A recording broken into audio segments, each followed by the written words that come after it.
Serial गम है, किसी के प्यार में चल रहा है, हाई वोल्टेज ड्रामा जहां पर जीतू काका ने दिखाई नील को उसकी असली आई का फोटो चाहिए। दोस्तों, आने वाले ट्रक में देखने को मिलने वाला है कि यहाँ अनिल गुस्से में ये कह देता है लेना से कि आप तो मेरी आई लगते ही नहीं। आप कैसे इन सब चीजों में बिलीव कर सकती है? डॉक्टर की आई होकर आप ऐसी चीजों पर कैसे बरी कर सकती कि मुझे किसी की नजर लगी आपको लगता है कि मुझे किसी की नजर लगी आपको नहीं लगता, कि मैं तेजस्विनी की काजल को ढूंढना चाहता हूं और ये मुझे अंदर से अंदर खाया जा रहा है और इसीलिए मेरी हालत हो गई है। देखने को मिलने वाला है वहीं पर सही के कॉल करने की वजह से यहाँ पर गुस्से में बैठा हुआ और परेशान नील यहाँ पर गाना गाते हुए नजर आता है। उसे देख लेते हैं और यहाँ पर एक बहुत बड़ा सच बताते नजर आते हैं। जी हाँ दोस्तों, अपकमिंग ट्रैक में देखने को मिलने वाला है कि यहाँ पर भी गड़ जाए कि लेना की हालत, जब नील उसका दिल दुख देता है और इन बातों को सोच सोच कर लेना पूरी तरह से बीमार पड़ जाती है। दूसरी तरफ देखने को मिलने वाला है कि यहाँ पर कहानी में आता है बहुत ही बड़ा ट्वीट, जहाँ पर अपकमिंग ट्रक में देखने को मिलने वाला है कि नील के सामने नील को बहुत बुरा लगेगा कि लेना बीमार हो चुकी और उसके ऐड करने की वजह से, और वह अपनी आई से माफी मांगते नजर आता है कि आई जल्दी से उठो ना, मैं मुझे माफ कर दो कि मैं आपको ये सब कुछ कहा। वहीं पर देखने को मिलता है कि यहाँ पर होश में आते ही लेना है जो उसे बताएं कि सच, और वह सच होगा।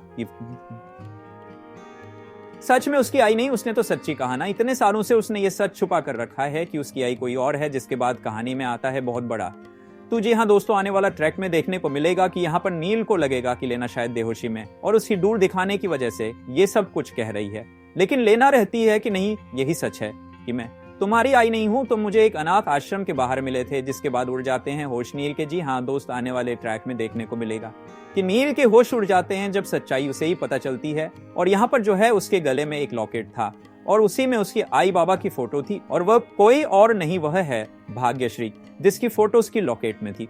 उसे अनाथ आश्रम के बाहर क्योंकि उसे चुरा लिया गया था अस्पताल से, देखने को मिलने वाला है कि उसी दिन वहां से गुजरी थी और उसके कोई बच्चा नहीं था और उसकी कोई बर्थ ले लिया और उसी में अपनी खुशी ढूंढ ली। और ये जानकर नील की आंखों में आंसू आ जाता है और जीतू काका उसका को लॉकेट दिखाते नजर आते हैं जिसे लेना घर से मंगवा दिया और कहती है कि यही सच है बेटा, मैं तुम्हें पागल बात जरूर किया है, लेकिन शायद मैं अपना हक भूल गई थी। मैं तुम्हारी असली आई नहीं और तुम्हें भी अपने हर कैफे से लेने का हक है। जिसके बाद यहाँ पर बुरी तरह से बिगड़ जाता है नील और कहता है कि मैं यह सच मानूंगा कि नहीं, आप ही मेरी आई और हमेशा मेरी आप आई रहेगी और मुझे अतीत नहीं जाना कि मेरी आई कौन थी, कैसी थी, लेकिन आपने ही मुझे यह सौदा मैया की, तेरे बाल बस कर बड़ा किया और आप ही मेरी आई है। तो देखना दिल से सोने वाला है कि अब यहाँ पर सच्चा है तो सामने आ चुकी है, लेकिन कहानी में अब इंटरेस्टिंग टिप्स तो यह होगा कि आखिर कैसे आएगा नील के सामने सच की उसकी माँ कौन है,